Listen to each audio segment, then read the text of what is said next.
都。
曲老师，曲老师，我们叶检察长来看你来了。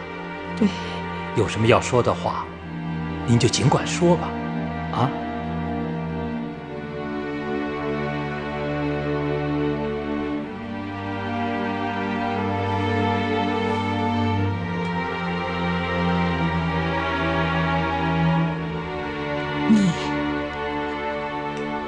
你是检察长？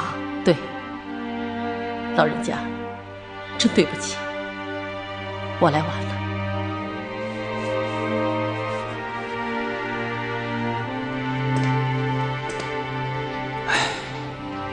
唐书记，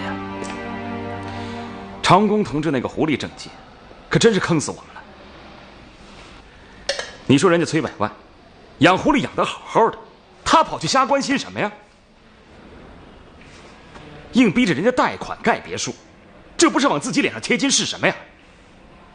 现在银行催着还贷款呢，他倒好，不管了。哎呀，这下子搞出国际影响来了。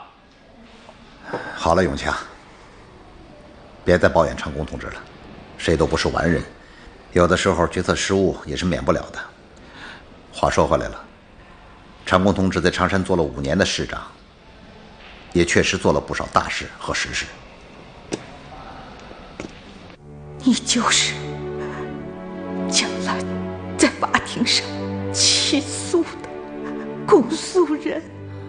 对，老人家，我们检察院的职责之一就是代表国家，对一切危害国家和社会的犯罪分子提起公诉。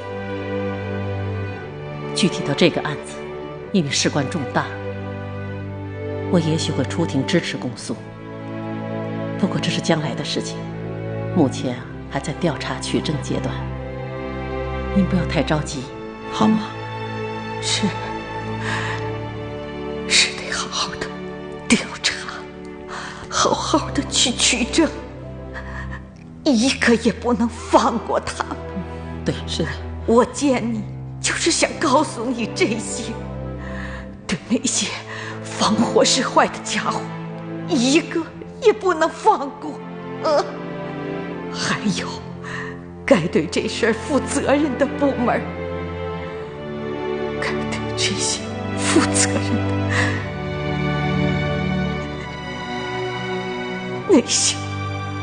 那些管事儿的，都是干什么吃的啊？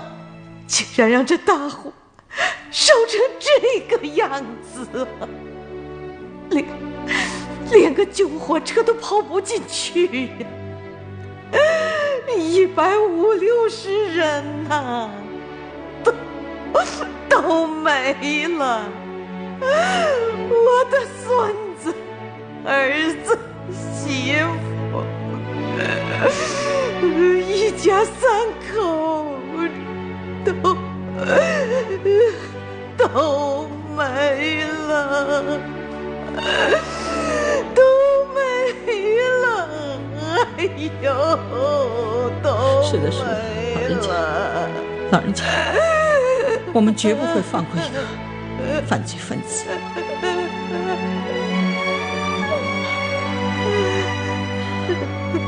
哎，坑口电站的资金什么时候能到位啊？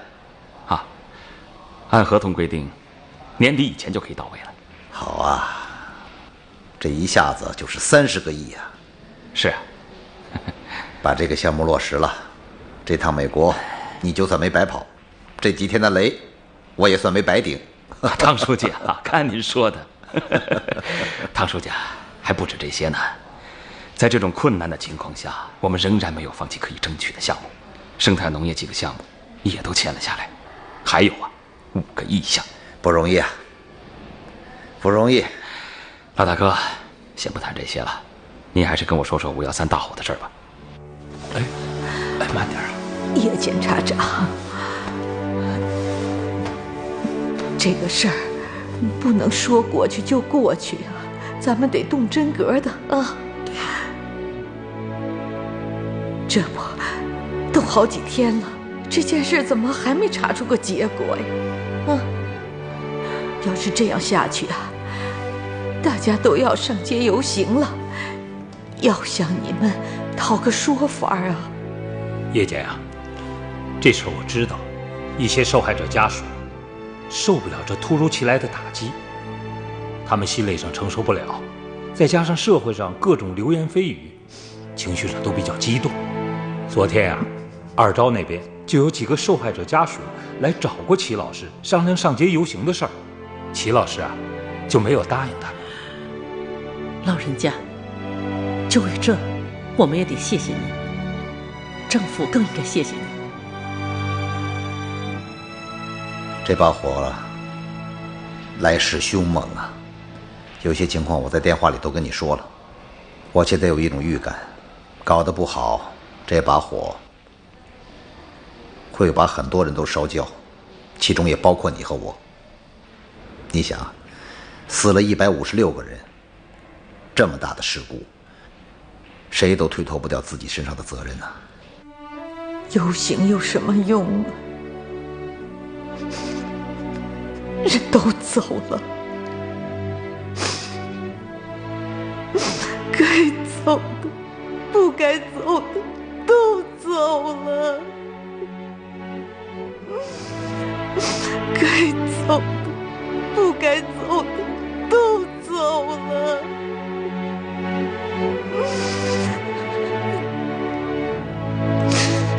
检察长啊，你是不知道啊，这事儿都怪我呀，都怪我！我怎么想起来给10岁的小孙子过生日呢？我怎么想起来就叫他上大富豪去唱歌呢？大富豪一个包间就200块钱，一瓶可乐就15块钱呢，谁能去得起呀？我那小孙子闹了好几次，他爹妈都没同意，他们是舍不得花这个钱呢。